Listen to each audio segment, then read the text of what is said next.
dhagayso saddex dab oo raggu aynan hayn karin ilaa dumarka mooyaane ayay dumarku naga hayaan buu yidhi.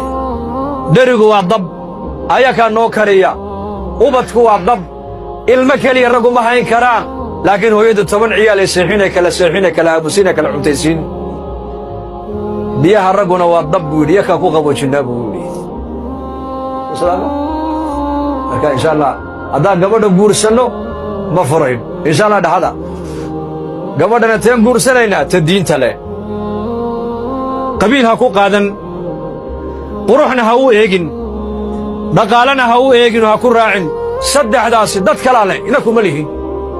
islaamku waxa uu ku leeyahay gabadha diinta la qaada buu nebigu waad ku liibaanayadee.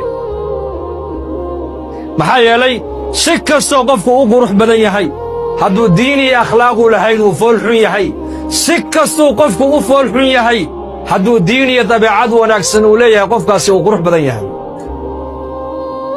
qofka ma aha shakalkiisa waxa quruxda u yeelaya, qofka bini'aadamka waxa qurxiya ee dadka ku dara waa dabeecadda wanaagsan.